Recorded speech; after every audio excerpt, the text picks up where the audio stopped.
할렐루야. 주일 3부 예배 오신 성도님들 사랑하고 축복합니다. 주님만을 바라봅니다. 주님만을 의지합니다.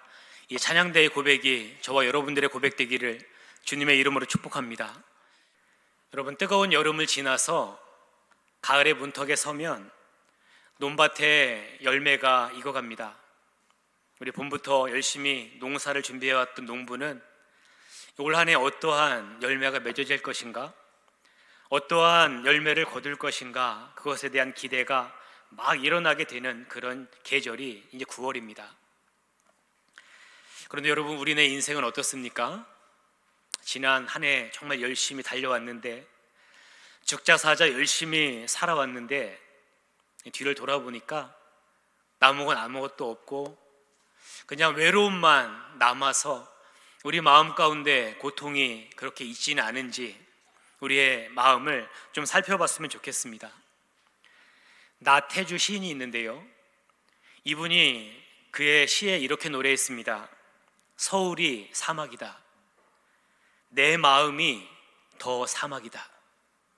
여러분, 무슨 말입니까? 겉으로 보면 참 잘 사는 것 같고 괜찮은 것 같은데 실상 그 삶으로 안으로 들어가 보면 그냥 허울뿐이고 그 안에는 공허함과 외로움이 가득 차서 고통 가운데 그러하게 살아가고 있다는 겁니다. 그래서 점점 더 황폐해져가는 그 인간의 마음을 내 마음이 사막이다, 이렇게 이 시인은 노래하고 있습니다. 여러분, 화려한 성공 뒤에 엄청난 외로움과 허무에 시달렸던 엘리야라고 하는 선지자가 있습니다.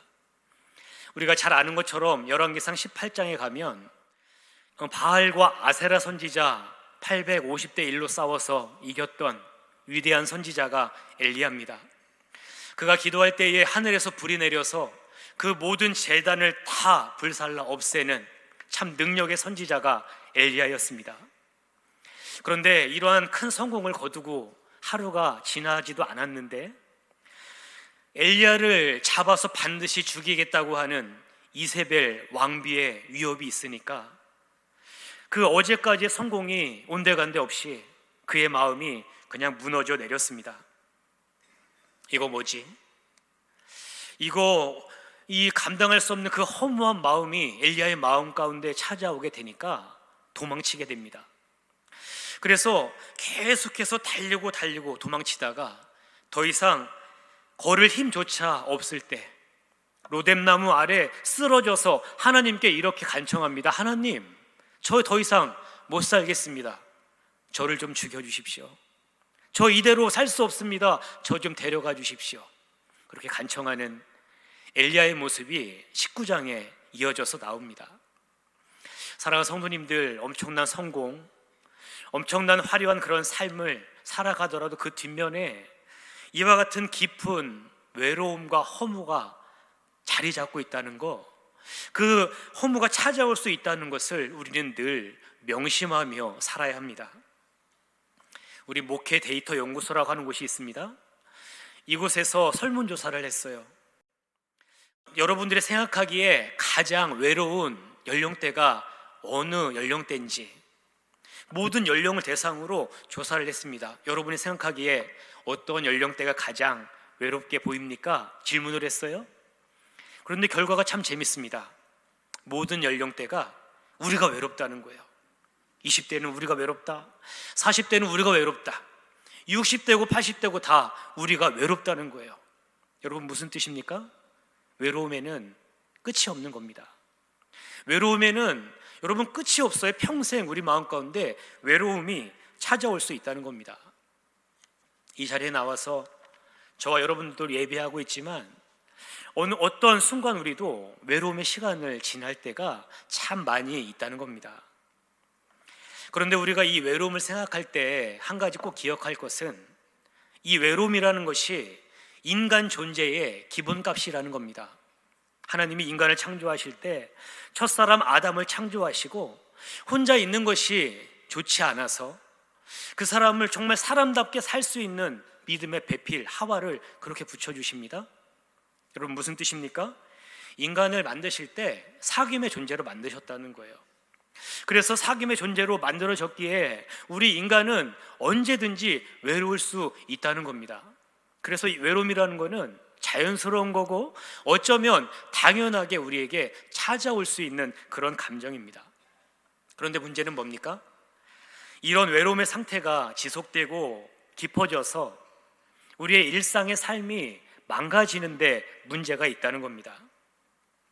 그렇다면 우리의 인생에 외로움이 찾아왔을 때 우리가 이 외로움을 어떻게 이겨낼 수 있는지 오늘 본문을 통해서 인생의 답을 함께 찾아가 보고자 합니다. 먼저 본문의 배경을 한번 살펴보겠습니다. 시간 관계상 다 읽지는 못했어요. 그런데 6장은요 긴장으로 가득합니다. 6장 1절부터 예수님께서 제자들과 함께 밀밭 사이를 지나가시거든요.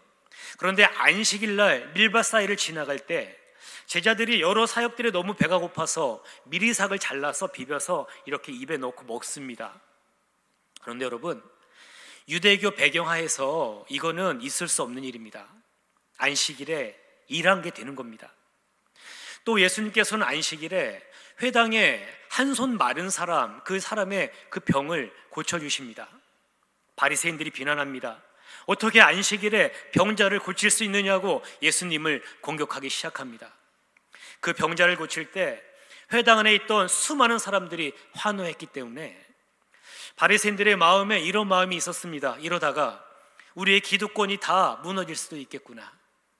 그래서 그때부터 본격적으로 예수님을 어떻게 잡아 죽일지, 어떻게 제거할지 모여서 논의를 시작하게 됩니다.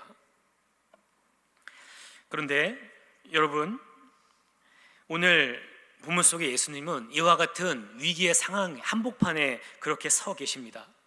바리새인들은 공격하고요, 사람들은 오해하고 곧 있으면 십자가의 사역이 예수님을 기다리고 있습니다. 그리고 무엇보다 예수님은 일생일대의 선택을 앞두고 있는데 자신의 일생 중에 가장 중요한 선택 중에 하나를 해야 되는 그런 상황에 있습니다. 수많은 제자들 중에 앞으로 복음을 전파하면서 하나님 나라를 세워갈 사도 12명을 세우는 그 일, 그 중대한 선택 앞에 예수님 서 계셨습니다. 여러분, 이런 위기의 상황, 그리고 이 중대한 선택의 순간에 예수님 어떻게 하시죠? 오늘 하나님께 기도하시기 위해서 산으로 올라가셨습니다. 사랑하는 여러분, 우리도 인생을 살아가다 보면 인생의 갈림길에서 어디로 가야 될지 고민할 때가 있고 정말 내 앞에 다가온 위기 앞에 설 때가 분명하게 우리에게 찾아옵니다. 그때 여러분들은 어떻게 하십니까? 어떤 사람들은 내가 할 수 있는 방법들을 다 해보는 거죠. 그러다가 그것도 안 되면 또 다른 길을 찾습니다. 그래도 안 되면 이것을 도와줄 수 있는 누군가가 있는가 사람을 쫓아갑니다. 이것도 해보고 저것도 해보고 다 해봤는데 아무것도 소용이 없을 때 그제서야 하나님 앞에 엎드리는 것이 보통의 우리들의 모습이라는 겁니다. 그런데 오늘 예수님은 어떻게 하시죠? 예수님은 달랐습니다. 어려움이 찾아왔을 때, 위기의 순간이 다가왔을 때 예수님은 밤중에 산으로 올라가서 하나님께 기도하시기 시작합니다. 왜요? 예수님은 이 삶의 힘이 어디서부터 시작이 되고 어디서 삶의 힘을 얻을 수 있는지 분명하게 아셨기 때문입니다. 예수님은 함께 밤을 지새면서 그 밤을, 시간을 단둘이서 하나님과 보내십니다. 그런데 하나님과 이렇게 아버지이신 하나님과 아들이신 예수님이 그 밤중에 함께 할 때에 하나님께서 예수님께 뭐라고 말씀하셨을까요? 마태복음 3장에 보면 예수님께서 요단강에서 세례를 받으실 때 하늘로부터 하나님의 음성이 들려옵니다. 우리 마태복음 3장 17절 말씀을 한 목소리로 읽겠습니다. 시작. 하늘로부터 소리가 있어 말씀하시되 이는 내 사랑하는 아들이요 내 기뻐하는 자라 하시니라. 아멘. 아들아, 내가 너를 사랑한다. 아들아, 내가 너를 기뻐한다. 그 산에서 들려오는 하나님의 그 음성을 예수님은 꽉 붙잡았습니다. 하나님 그 음성을 들었기 때문에, 그 하나님의 음성을 붙잡았기 때문에 자신 앞에 다가오는 여러 가지 어려운 사역들 앞에서도 담대하게 그 길을 헤쳐나가실 수 있었던 겁니다. 그런데 여러분, 세상의 소리는 어떻습니까? 우리 예수님 한번 생각해 보시면, 예수님을 환호하고 예수님을 칭송하고 예수님께 호산나 호산나 외치던 세상 사람들, 그런데 얼마 지나지 않아서 예수를 십자가에 못 박으라고 그렇게 달라지는 세상 사람들, 여러분, 이게 세상의 소리 아닙니까? 너의 존재 가치를 증명해봐라. 내가 너를 왜 사랑해야 되는지, 내가 너를 왜 대접해야 되는지, 너를 왜 귀하게 여겨야 되는지 내 존재를 한번 증명해봐라. 그렇게 외치는 세상의 소리가 얼마나 강력하게 우리에게 매일마다 들려옵니까? 사랑하는 성도님들, 오늘 예수님께서는 그 사역의 출발점이 어디서 시작되냐면 바로 이 정체성에서 예수님의 사역이 시작됩니다.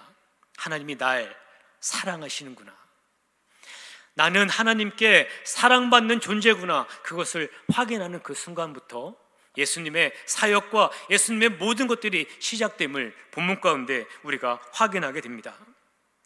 내가 하나님의 사랑받는 자야, 내가 하나님께 사랑받는 존재야, 그것을 고백할 수 있는 사람이 또 다른 누군가에게 다가가서 당신도 하나님께 사랑받는 존재입니다, 당신도 하나님께 사랑받는 사람입니다, 그렇게 말해줄 수 있지 않겠습니까? 한밤을 지새우며 하나님 앞에 기도하시는 이 시간, 예수님의 그 외로움이 고독으로 바뀌는 그런 순간이 되었습니다. 그래서 신학자 중에 폴 틸리라고 하는 신학자가 있는데, 이 신학자는 이 상황을 이렇게 한 문장으로 정리를 합니다. 외로움은 혼자 있는 고통이고 고독은 혼자 있는 즐거움이다. 무슨 뜻입니까? 내게 있는 외로움, 힘든 상황을 가지고 하나님 앞에 기도하는 그 산으로 올라가서 하나님을 만났더니 그 외로움이 고독으로 바뀌면서 혼자 있는 즐거움의 시간으로 지금 그 시간이 변화됐다는 겁니다. 예수님은 지금 고독을 자발적으로 선택해서 지금 산으로 올라가셨습니다. 여러분, 사도 요한은 인간의 내면에 두 가지의 감정이 있다고 말합니다. 하나는 두려움이고요, 하나는 사랑입니다. 우리의 이 마음이 사랑으로 가득 차게 되면요, 그 안에 있는 두려움들은 다 사라지게 된다는 거예요. 그런데 우리 안에 있는 이 사랑의 마음이 다 사라지고 없어지게 되면 그 사랑이 채우고 있던 그 마음에 두려움이 가득 채워지게 된다는 겁니다. 그래서 요한일서 4장 18절에 이렇게 말씀하고 있는데요, 우리 상반절 말씀을 우리 메시지 성경으로 함께 읽어보겠습니다. 시작. 사랑 안에는 두려움이 들어설 자리가 없습니다. 온전한 사랑은 두려움을 내어쫓습니다. 두려움은 삶을 무력하게 만듭니다. 아멘. 여러분, 이 두려움이 외로움이거든요. 그런데 이 두려움, 이 외로움이 우리 마음 가운데 자리 잡게 되면은 우리가 무기력한 삶을 살게 된다는 겁니다. 그래서 외로움은요, 나를 갉아먹습니다. 나를 죽이는 거예요. 그런데 고독은요, 나를 강하게 다시금 일으켜 세웁니다. 여러분, 주변에 사람들이 외로울 때는 이렇게 하세요. 심리학자들이나 의사들이 하는 말 잘 듣고 따라 해야 됩니다. 그러나 그것보다 더 중요한 것, 더 근본적인 것, 더 근원적인 것, 하나님과의 관계를 먼저 회복해야 한다는 겁니다. 여러분, 나무가 열매를 맺기 위해서는 그 뿌리가 땅속 깊이 뿌리를 내려야 그 열매가 잘 맺혀지게 되어 있습니다. 여러분, 우리의 정체성이 뿌리 내리는 시간이 어떤 시간이냐면 그 고독의 시간입니다. 하나님 앞에서 기도하는 그 고독의 시간에 우리의 정체성의 뿌리가 이렇게 삶에 깊이 뿌리 내리게 된다는 겁니다. 뿌리 없이, 이러한 고독의 시간에 내리는 뿌리 없이 열매를 맺으려고 하면 그 나무는 금세 시들고 없어지게 된다는 겁니다. 지금 예수님은 밤에 산에 올라서 하나님 주시는 음성을 듣고 그 정체성의 뿌리를 깊이 내리고 있습니다. 하나님께 깊이 뿌리 내렸더니 어제까지 지쳤던, 여기 산에 올라오기 전까지 지쳤던 그 몸과 마음이 회복이 되기 시작하면서 영적인 생명력이 다시 살아나기 시작합니다. 그리고 예수님께서는 지금 자신의 일생일대의 선택을 앞두고 계시죠. 수많은 제자들 중에 이 복음 사역을 감당할 12명의 사도를 세우는 이 선택 앞에 예수님 서 계십니다. 사랑하는 성도님들, 혹시 기도원에 가보셨습니까? 저는 때로 제가 너무 지쳐서 힘이 없거나 아니면 제 인생에 있어서 정말 중요한 선택을 해야만 될 때 기도원에 찾아가 그렇게 기도를 할 때가 있습니다. 그런데 기도원에 가서 기도를 하다 보면은 참 신기한 경험을 합니다. 처음에 기도원에 가면 어떤 소리도 들리지 않습니다. 그런데 시간이 좀 지나잖아요. 그러면 새 소리가 들려와요. 나무 소리가 들려와요. 기도원이 환경이 좋잖아요. 물소리가 들려오고요. 나무에서 지저귀는 새 소리들이 그렇게 들려옵니다. 그러면 그제서야 깨닫는 게 있어요. 아, 내가 인생을 살아가면서 참 수많은 소음들 속에서 살았구나. 사람들 소리도 그렇고 자동차들 소리도 그렇고 수많은 소음들 속에서 살았다는 것을 깨닫게 됩니다. 그리고 조금 있다가 이렇게 기도를 하다 보면은 제 속에 있는 마음의 소리가 들리기 시작하고요. 그 다음에 하나님의 음성이 제게 들려오기 시작합니다. 사랑하는 여러분, 고독의 시간, 이 기도하는 시간은요, 하나님을 만나서 기쁨을 누리는 시간이기도 하지만, 그러나 그 고독의 시간은 나 자신을 정확하게 보게 하는 시간이고, 내가 가지고 있는 이 문제 상황, 어려움들을 정확하게 바라보게 하는 그런 시간이라는 겁니다. 지금 예수님은요, 밤새 하나님 앞에서 기도하면서 이 어려운 상황, 이 문제를 어떻게 해야 될지 분명하게 분별을 해내고 계신 겁니다. 제자를 세우는 일, 이 일이 얼마나 중요합니까? 하나님 나라를 확장해 가는데 이 제자, 사도를 세우는 이 일이 얼마나 중요한 일입니까? 그 중요한 일을 감당하면서 내 뜻이 아니라 하나님 아버지의 뜻대로 이것을 세우기 위해서, 내 기대가 아니라 사람들의 기대가 아니라 하나님의 기대에 맞춰서 이 일들을 해내기 위해서 예수님은 그렇게 밤에 산에 올라가서 기도를 하고 계시는 겁니다. 여러분, 그래서 고독은 내가 어떤 중요한 결정을 할 때 그것을 잘 할 수 있도록 내 안에 내적인 공간을 허락해 줍니다. 여유를 주는 거예요. 내가 여러 가지 속에서 그것에 흔들리지 않고 정확하게 분별하면서 그것을 결정할 수 있는 힘을 우리에게 주는 시간이 된다는 겁니다. 예수님은 지금 한밤의 고독을 지나서 그렇게 하나님 앞에 머무신 다음에 산 밑으로 내려와서 그 수많은 제자들 중에 12명의 사도를 세우시고 12명의 사도 제자들과 함께 산 아래에 있는 수많은 사람들을 만나러 내려오십니다. 여러분, 수많은 결정을 해야 될 순간순간 갈림길에서 어디로 가야 될지, 무엇을 붙잡아야 될지 선택하는 순간이 우리에게 찾아올 겁니다. 그런데 시끄러운 소음이 아니고요, 분주함이 아니라 고독 속에서, 하나님과 함께 있는 그 고독 속에서 그 선택을 할 수 있기를 주님의 이름으로 축복합니다. 여러분, 그것을 그냥 아무렇게나 선택을 하게 되면 여러분 반드시 그것은 사람의 뜻대로 하는 선택일 수밖에 없고요, 그 결과는 아주 비참한 결과가 우리에게 찾아올 수 있음을 기억해야 한다는 겁니다. 여러분, 이스라엘의 초대왕 사울을 기억하실 겁니다. 여러분, 사울이 블레셋 군대와 전쟁을 하게 될 때 마음이 급해졌습니다. 왜냐하면 블레셋의 군대가 너무 강력했기 때문입니다. 이러다가 우리 나라가 망할 수도 있겠다는 위협감이 사울왕 마음 가운데 들어왔습니다. 그러자 마음이 급한 나머지 그 예배를 집례하는 사무엘 선지자가 오기 전에 자신이 직접 선지자의 자리에 올라가서 예배를 집례하는 엄청난 죄악을 저지르게 됩니다. 우리 아말렉과의 전투 때에 하나님이 그 사람들의 모든 것을 다 진멸하라고, 불태우라고 말씀하셨는데 가장 좋은 것을 남김으로 인해서 하나님께 버림을 받고 이스라엘의 왕위를 잃어버리는 비참한 최후를 맞이했었습니다. 사랑하는 여러분, 중요할수록, 여러분 정말 신중한 선택일수록 분별을 잘 해 나가셔야 한다는 겁니다.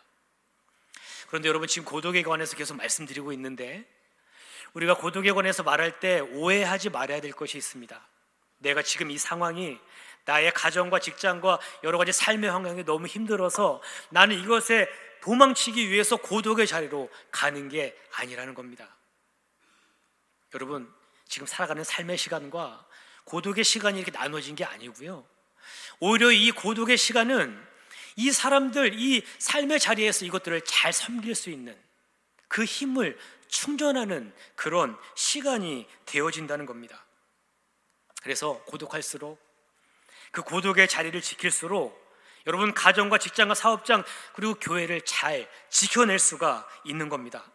그리고 공동체 안에서 서로가 더 가까워질 수 있는 거예요. 여러분, 이거는 비단 부부 관계뿐만 아니라 우리가 살아가는 모든 인간관계에 그렇게 다 적용되는 겁니다. 왜 그럴까요? 그 고독한 그 가운데 하나님 앞에 기도하면서 누구를 만납니까? 하나님을 만나게 되면 연합하기를 원하시는, 회복시키기를 원하시는, 하나 되기를 원하시는 그 하나님을 만나게 되기 때문에 고독의 자리에서 내려오면 다시 공동체에서 내 삶의 자리에서 그것들을 잘 섬길 수 있는 힘이 거기서 나오게 된다는 겁니다. 드디어 고독의 밤이 지나가고 드디어 아침이 밝았습니다. 예수님은 제자들 중에 12명의 사도를 세우셨고 12명의 사도와 함께 산 아래로 내려오셨습니다. 그곳에는 수많은 사람들이 예수님과 그 제자들을 기다리고 있었습니다. 병든 자가 있었고요, 귀신 들린 자가 있었고, 억압당한 자가 있었고, 외로운 자가 있었고, 인생의 문제 때문에 죽을 것 같은 사람들이 다 몰려와서 예수님을 만나면 산다는 기대감 가지고 예수님 앞에 그렇게 나왔습니다. 그런데 놀라운 것은 무엇입니까?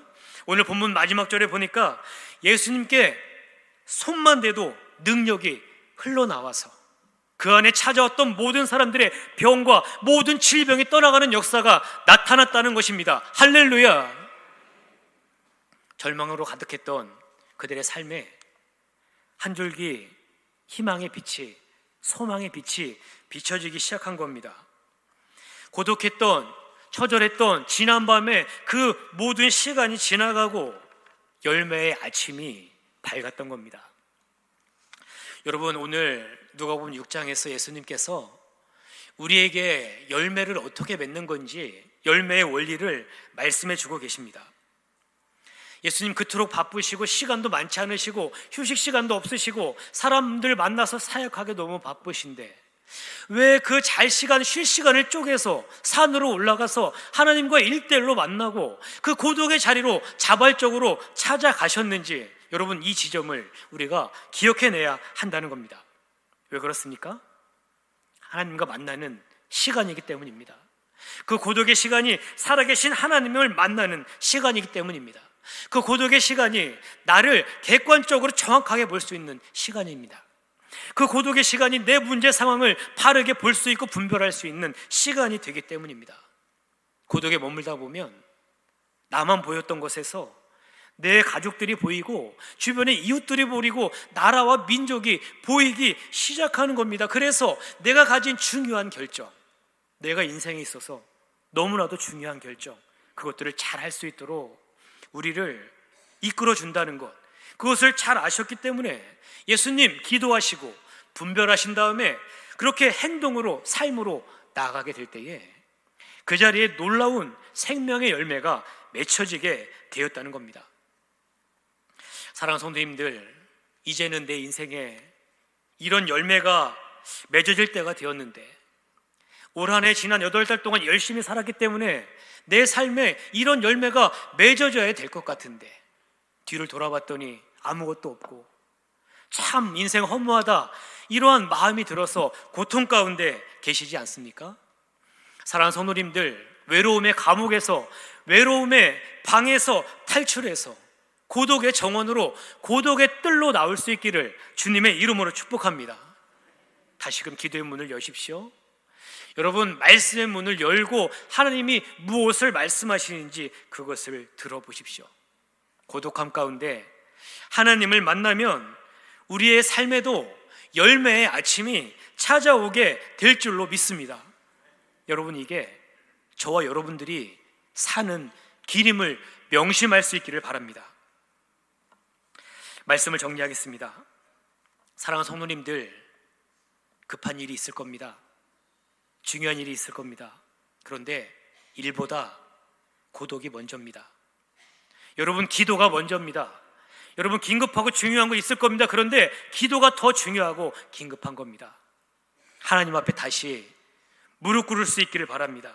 여러분, 이 가을에 외로움에서 고독으로 가는 이 영적 원리를 붙잡음을 통해서 아무것도 없던 우리의 인생 가운데 하나님 주시는 열매로 가득한 2025년 될 수 있기를 주님의 이름으로 축복합니다.